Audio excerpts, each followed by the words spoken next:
Welcome to Talk Time with Max Contact, the podcast where we talk about the latest contact center and customer experience, industry news, and insights. Join us as we welcome industry experts, discuss actionable strategies you can apply to your business, and help professionals like you on your path to long-term career progression and success. I'm your host, Sean McIver. Hello and welcome to another episode of Talk Time with Max Contact. I'm your host, Sean McIver. I'm delighted to be joined today by Lee Houghton, who is a business improvement coach who prides himself on helping people and teams confidently deliver change. You've had a very unique journey, Lee, to get where you are today, which includes, and correct me if I'm wrong here, I believe it's 5 children's books. You've had a bouncy castle business. You've done DJing dressed as a monkey, and all of these things have kind of shaped your career from data input administrator to co-founding Get Knowledge, which is your business improvement company. And in fact, you help even more people in business by providing real examples and kind of practicable approaches on the Business Problem Solved podcast. Have I missed anything key critical there, Lee? No, first, thank you so much for the opportunity to chat with you today, Sean. I think that as a CV goes, that makes me the perfect person to talk about leadership and improvement. Surely somebody who dressed as a monkey and played songs to people who were intoxicated on the weekend. No, I think you've covered everything. You've covered the majority of things there. I'm somebody who has, I don't like saying no to things, and that's just led me down so many different paths. I was scared of heights when I was younger, and then 4 years ago, skydived from 15,000 feet. I've always wanted to learn the secrets of comedy. I love comedians, and I've been on 2 stand-up comedy courses, and I've dabbled in stand-up comedy as well, but there's no jokes. They'll be shared today. I'm just somebody I just love learning, and what I've got is a unique journey that allows me to take all of the different lessons I've got from the eclectic mix of things that I've done and really help shape what we do at Get Knowledge as well. So I think you've covered everything there. There's probably more I could say, but I think we'll leave that. There's enough. Excellent. So I'm going to kind of start there at your kind of CV of feats and wonders, shall we say. So you're now a very successful business improvement coach, co-founding a business. There's no easy way to say this, but I suppose, how did you end up here? Because looking at as you said, your many varied CV to where you are now, that journey doesn't jump off the page. So can you talk to me about that a bit? Yeah, absolutely. So back in 2006, when I was a team leader at the time, and I got so my leader at the time suggested that they were going to go through this big change program, and they thought that I would be suitable for it. So that's when my change journey started back in 2006. And at the side of that, so my dad had always DJed and done all of those things. So I had a parallel career. By day, I was a change guy in public. So by night, I was the DJ and doing pubs and parties.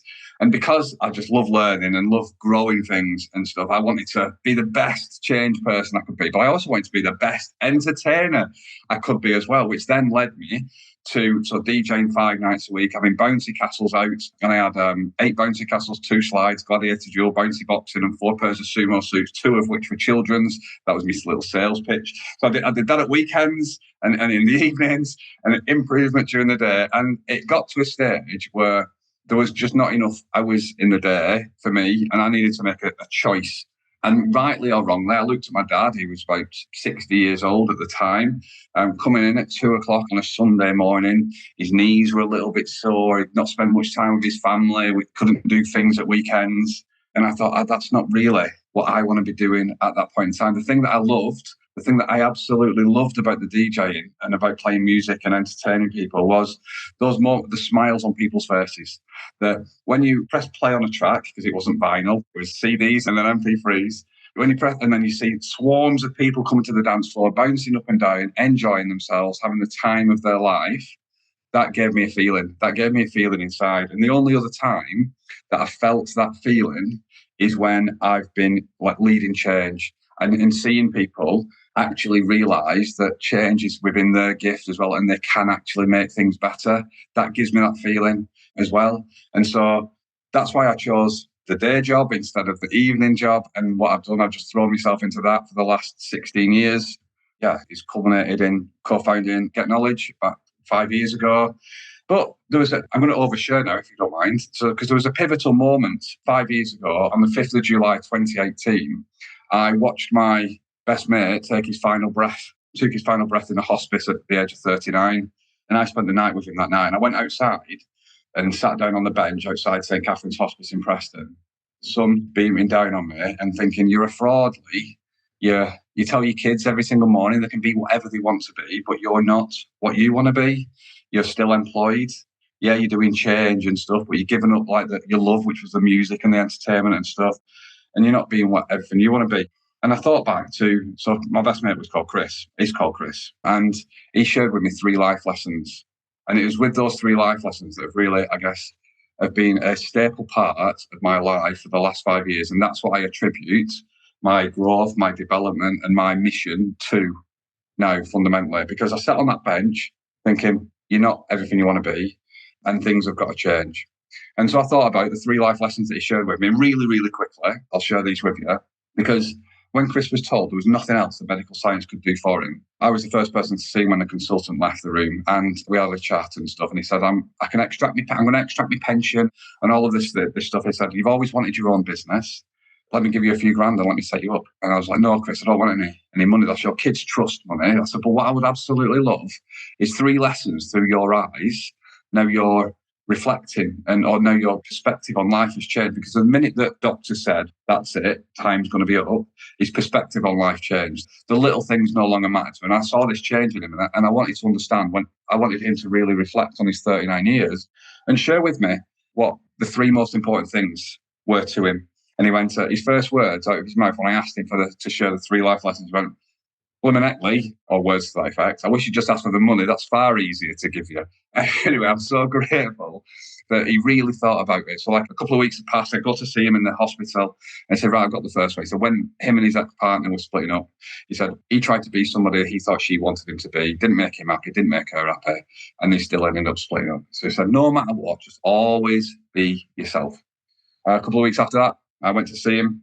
He went, do you know what? He said, Nash, who's one of our other mates, rings him up at 12 o'clock every single day. He says, you come and see me when you're not working. He said, second lesson, make good friends, because you never know when you're going to need them or when they're going to need you. And then literally a couple of weeks before he passed, we went to the Etihad Stadium, the home of Manchester City, to watch the Foo Fighters play. Bought 8 tickets previously. 8 of us went, him and his ex-partner and 2 boys in one car, 4 of us in another. On the way back from that, his youngest boy asked, because we support Liverpool, could we go to Anfield for a tour, because he'd never been on a tour of Anfield with his dad. So that was on a Thursday. We arranged a private tour on the Sunday. We went. It was an amazing, amazing day. And on the way home from that, Chris was sat next to me in the car. The 3 boys, my boy, who was 4 at the time, Chris's 2 boys, 14 and 16, sat behind him. And he said, how many times could we have done this? I said, yeah, loads, Chris. He said, well, why did we wait till the time I was wheeled around in a wheelchair? Why did we wait till the time and I couldn't get up and sit on those same seats that you did? He said, act now because time's limited. And those are the 3 lessons. So fast forward to the 5th of July, 2018, sat on the bench thinking I was a fraud. Always be yourself, make good friends, and time's limit was ringing through my ears.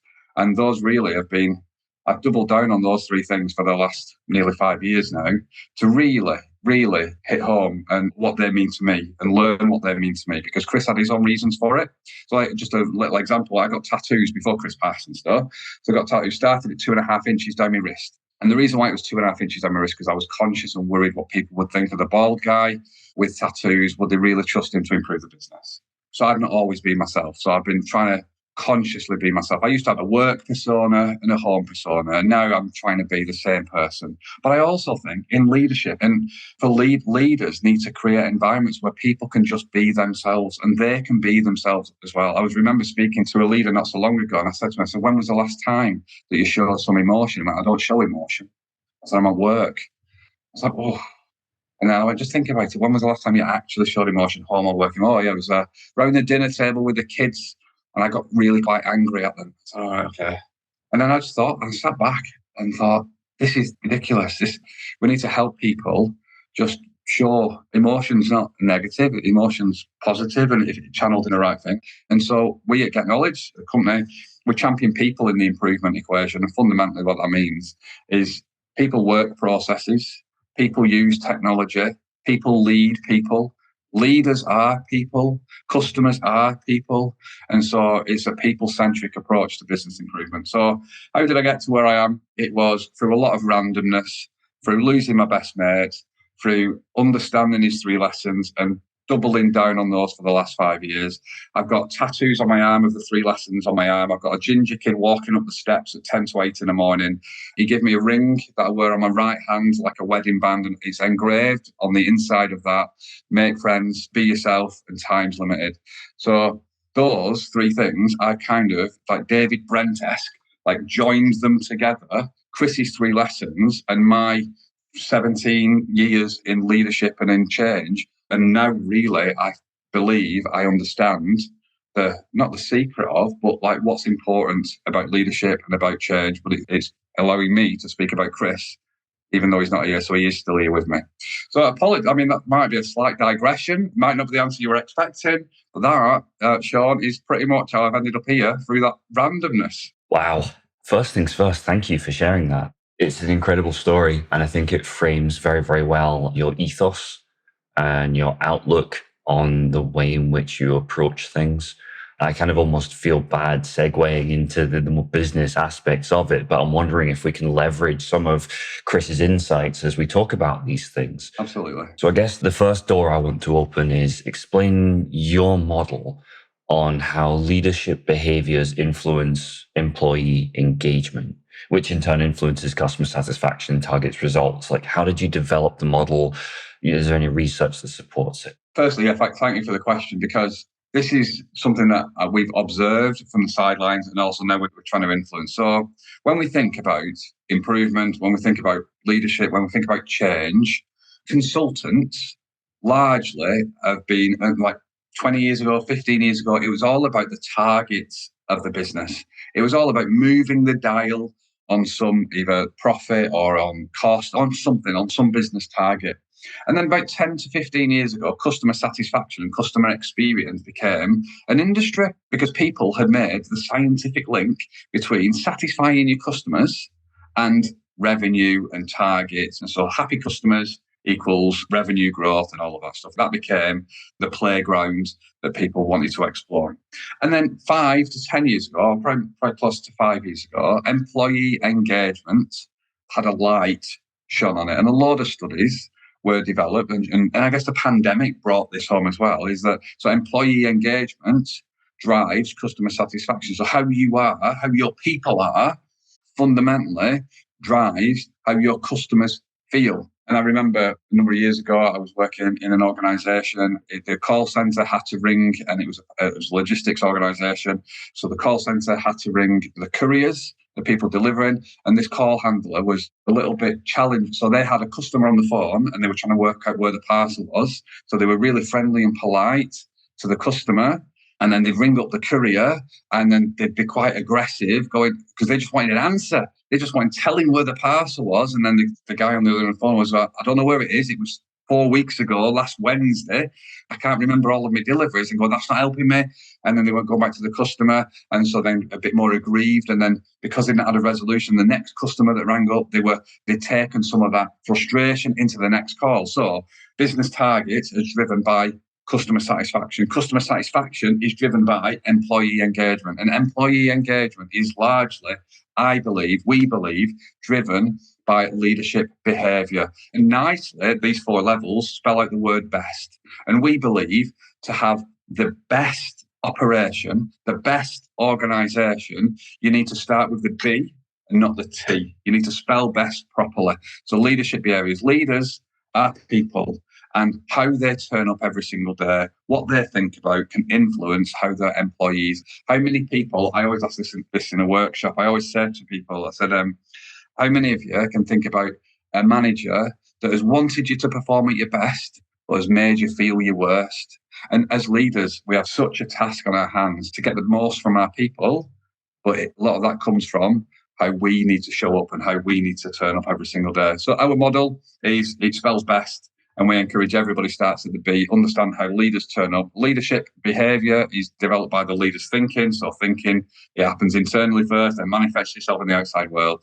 So truly the best model. is influence leaders' thinking, get them to change their behaviours, influence employee engagement, satisfy the customers, and achieve the business targets. And what we find is that different organisations want to start at different levels of that. But what we try to do is join the dots for them to actually show that just how they are set up, how their system, and what I mean by system, I don't mean computer system, but I just mean all of the different component parts of the organisation, how that is all fundamentally set up is key to truly achieving success, whatever that success be. Okay. So I like the way in which you kind of set out the bricks, if you like, of the leadership and the engagement and the employee engagement and customer satisfaction. I like the way that you layered those bricks. That makes a lot of sense to me. And it resonates with what previous guests have spoken about as well. I'm going to throw a fact out there, and then I'm going to follow up with my question. So according to a recent Forbes article, 63% of employees surveyed do not trust their leadership. Through that lens, what is the Dave problem, and how big an issue do you feel that is in today's contact center landscape? Yeah, who is Dave? So I think that's a really fascinating figure, and it doesn't surprise me. There's a big disconnect between leaders and their people, and the more levels of the hierarchy there are, the bigger the disconnect is. And I said before during my introduction that I'd been on a number of comedy courses, and the reason why I wanted to go on a comedy course is because I believe comedians make us feel something emotionally and take us on an emotional journey far quicker and faster than any other profession. And I wanted to understand whether there was a secret in that. And so day one of me, the very first comedy course I went on, Jay Sodegar, the course, he's the tutor, he said, "What's the most important thing in comedy?" And the 7 of us that were on the course shouted words to the effect of jokes. And he went, no, that's the third most important thing in comedy. That's your material. That's the third most important thing in comedy. And I believe that leaders fundamentally focus on their material. The material for a leader is the process and all of that stuff. The course then went on, he went, the second most important thing in comedy, there's 2 lines that you give. There's a setup and there's a punchline. And what you're supposed to do, vary your attitude between the 2 things to signpost it. And so the audience knows. So you might be like really happy and jolly delivering your setup and then really angry delivering your punchline, because then to signpost to the audience, they don't need to know that what you said's funny, something's changed. And so now I need to laugh. And what we don't necessarily do as leaders is vary our performance to everybody that's in front of us. We typically perform in the way that we like to be performed to, not fully appreciating everybody is different. Some people like the information and the data in the background. Some people like to know, just tell me what I need to do, when I need to do it. Some people need to know the impact on the person. Some people need to know, just have images and a bit of comedy and a bit of humour. And so everybody in front of us is different. And the second most important thing in comedy, and I think the second most important thing in leadership, is purely around varying our performance based on the person that's in front of us. I'm not sure whether it's attributed to George Bernard Shaw, but there's a quote on communication that's something like, the art of communication is what has been heard and not what has been said. And I think we could have a whole massive long conversation about that, because I think when we say the words, when I'm speaking these words are based on my experience of these words and the meaning of these words. You, Sean, might have a different interpretation, different understanding and a different meaning. So like problems, conflict, challenge are all positive words to me, but a lot of people see those as negative words and have different connotations to it. So second most important thing in comedy and also leadership, I believe, is performance. The most important thing, and this I'm going to answer the Dave question with this one as well, the most important thing in comedy is connection. So how connected you are to your audience. But the most important thing in leadership is your connection to your people. So who is Dave is a quote that we have heard. We go and we spend time with people at all various different levels, and then we speak to the leaders, and we sometimes then give credit to whoever has said whatever they've said. And a leader has said, "Who's Dave?" at a point, because they've not actually known the person that we were actually talking about who shared some stuff, because the level of connection that leaders have got with their people is not. So just to labour the point in terms of, you've been a star in a nativity play in the past, haven't you? Yeah, guilty as charged. Yeah, perfect. Yeah, amazing. So I love this as an example. You think about a nativity play, right? So in a nativity play, little kids stood on those wooden benches, adults sat in tiny little seats in the audience there. And let's think about the material of a nativity play. It's basic, it's simple, it's ropey at best, right? So the material, the third most important thing, is not brilliant. Then you think about the performance. You've got kids stood facing the wrong way, singing the wrong words, saying the wrong things, wiping the noses with the sleeves. You've got teachers telling them the words that they've got to say, all different types. And let's talk about the outfits. You can't tell whether they're sheep or whether they're clouds. You can't tell any of these things. So the performance is, so if the material is ropey, the performance is dodgy. But at the end of it, right, the teacher will stand up and they'll give a little bow or a little curtsy, and the little kids will stand up off the benches, face the right way, and then bow. And you turn around to look at the audience, people in floods of tears, high-fiving each other, declaring it's the best thing that they've ever seen before in their life. Absolute nonsense. No, it was not the best thing that they've ever seen in their life. The reason why they say it's the best thing that they've ever seen in their life is because the level of connection that they've got with the little people on stage is such that it doesn't matter about the material. It doesn't matter about the performance. The connection is key. So who is Dave should never be a question that is asked, because you should have levels of connection. If you want people to perform at their best, then you've got to know the people. To know the people, you've got to know what makes them tick and how best to speak to them, how best to perform to them, to engage them fully. So the most important thing in comedy is connection. The most important thing in leadership is connection. This is why it's a people game we're in. This is why the bottom of the best model is behaviours. And I'll pause there for a breath. So I'll challenge back on that one just briefly a little bit, because I like everything you're saying and it resonates with me. But I remember reading that in general within business, people can remember it's something between 100 and 125 names. They'll store that information when they're interacting with people on a regular basis. Is there a scaling limit within a business beyond which point it's unreasonable to have what I'm going to refer to now as the Dave expectation? And actually, it's very difficult to know everybody within the organization. And at that point, by necessity, in fact, it then leans more heavily on that hierarchy to a degree.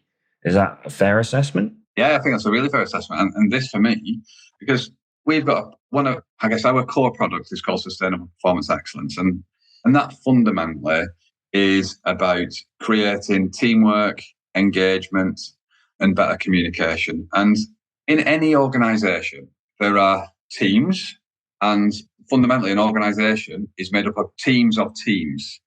But a lot of teams work in isolation. You have islands of excellence in a sea of mediocrity, because you've got some high-performing teams, but not all of the teams are working together to achieve the same purpose. So when we're thinking about diluting the Dave effect, we'll just call it that, as like, so should a CEO know everybody's name in a 1,000-person organization? That's a nice to have.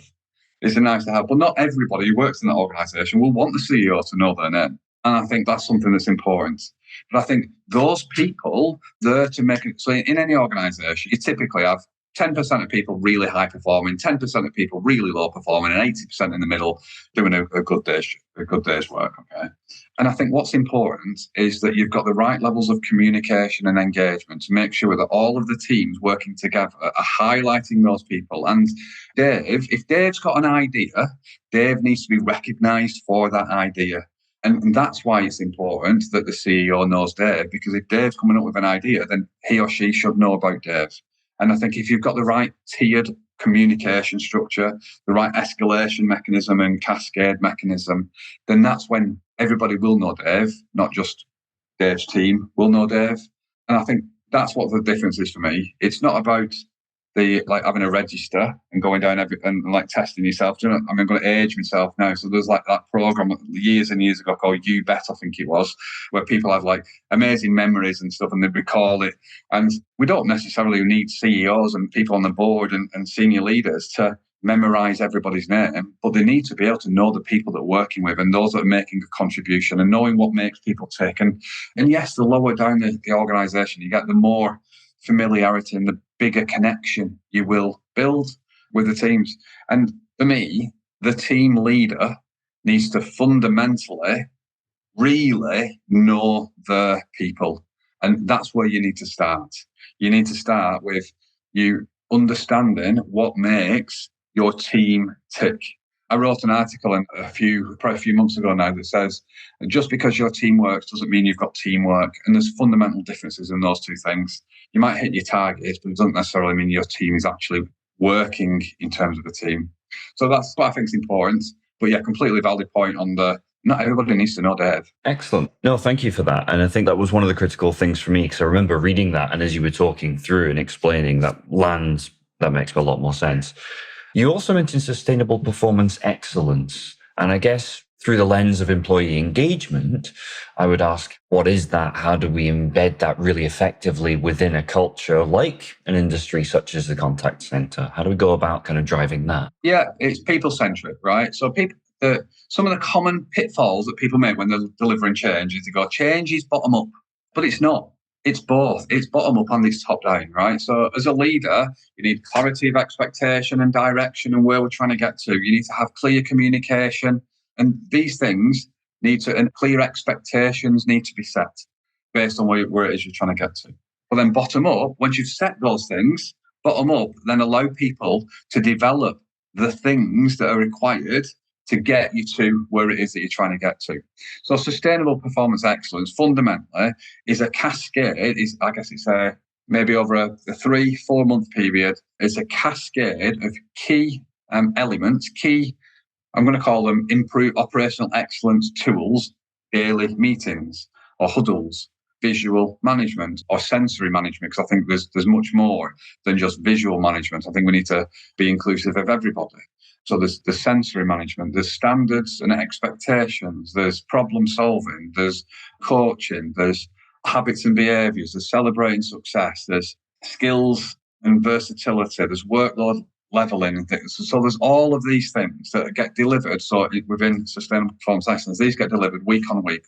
And what happens is they're cascaded down from the senior leader of the department function or CEO, depends upon the size, to their leadership team. Single element in a single week with the background, the reason why it's important, what problem we're trying to solve, and then how they go about it. But then with some clear expectations that are set. So like by this time next week, we will all be having a daily meeting. But they'll not be really prescriptive on everything that needs to be in that. They're just trying to create and start the habits and start people behaving in the way that they want. And then week 2, you then build on that and you might introduce some sensory management or visual management. And then week 3, you have some standards and expectations. Week 4, some problem solving, and then week 5, some coaching. And that, for me and for us, is how it becomes sustainable, because you're doing it based on habits. Our definition of culture is a sum of all of the habits that exist within an organisation. If you want to change the culture, you've got to change the habits. And if you want to change the habits, then you need to pick a habit, because to just change everything is massive. So we start small. I'm going to jump in on that one. Can you repeat that? Can you repeat what that definition of business culture is? Because I really like that. The definition of culture for us is the sum of all the habits that exist. I like that. And because everything we do is habitual. It's our behaviours is how we are, and our habits are what we do. So often leaders will walk past a piece of rubbish on the floor, and that's then just expected and accepted as the new habit, and it's making everybody able to do that. It has to be from a habitual perspective. So if you start small, just getting used to the leaders speaking to their people on a daily basis, and then the week after introduce something else, and then maybe a performance measure, a metric, and then they're talking to them about that, asking them for their ideas, what got in their way yesterday, what could be prevented, what felt uncomfortable yesterday. And then 3 or 4 weeks later on, you're then talking about problem solving. But what you've done for the first 3-4 weeks is start to uncover, become comfortable talking about the things that are getting in your way. And then you talk about problem solving and how you can overcome it. You don't launch everything at everybody, because you're trying to change something. You're trying to change the habits and behaviours of people. And that's got to be done gradually. And I've just recently re-listened to Charles Duhigg's book, The Power of Habit. And in that, he talks about the habit loop: cue, routine, reward. And so the cue is the trigger for the activity, the routine is the act of, and the reward is how you feel afterwards. And if you continuously do that, then you get craving to continue to do that. But it all starts from a place of belief. You need to believe the journey that you're going to go on is possible. And if people believe, if it's a small enough change, if it's too far into the distance and you're expecting this whole operational excellence thing to just turn on like that, not happen. Too far away. So fundamentally, that's what sustainable performance excellence is. Thank you for that. That was fantastic. Again, I'll come back to it around that piece around habits, build, culture. I think that's so critical. And I think it feeds into one of my other thoughts. I'm conscious of time here, but it feeds into one of my other thoughts that I've been reflecting on recently and was actually mentioned in a webinar that I was on recently as well. And that's around people think that things like culture shift is something that's seismic. And I don't think it is. I think culture is more of a very gradual thing, and it's a culmination of many, many small changes that are actually in and of themselves very easy to do, that actually then drive the much bigger changes. Think about it, systems in a contact center or a system in any business. If you wanted to replace that, that's an enormous undertaking. And actually, maybe the better question initially is to ask, am I getting the best from X? Can I make improvements to Y? And I think that that's really valuable. Absolutely. So just on that point, really, really quickly, there's a lot of CEOs that go in and they go into businesses and they talk about becoming more profitable or satisfying the customers and things like that. The way to achieve all of these things is to identify the keystone habits that are going to have the biggest influence and change. In a manufacturing plant and stuff like that, it's relatively straightforward. If you focus on safety, get everybody looking after each other, then everything else will happen because people take pride in their environment. People will then start looking after each other, and then performance will come from that. And it's about finding those keystone habits within the contact center. And I think the keystone habit is leaders to engage their people. Leaders engaging their people on a more frequent basis, on a human level, to really connect. And if we can get leaders to truly connect and then become coaches, which comes afterwards, if we can do that, then people are going to know that they're cared for. People are going to start to trust their leaders. Leaders are going to start to become more humble and more vulnerable and share some of those things as well. So I would definitely just encourage all leaders in contact centers to work on the habit of engagement. What does that mean to you?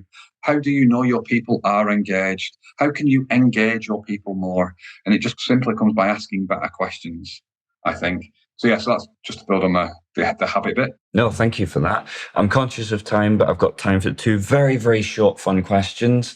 Bit of a plug opportunity here. You also are a podcast host. On the page for your podcast, you include like almost a disclaimer that your podcast will challenge the way people think. So if those in business could change their minds about one thing after listening to your podcast, which is called Business Problem Solved Podcast, what would you want that one thing to be? Okay, great question. Thank you for that. The first thing that sprung to my mind is I believe there's the two most important metrics in any organization that are not measured.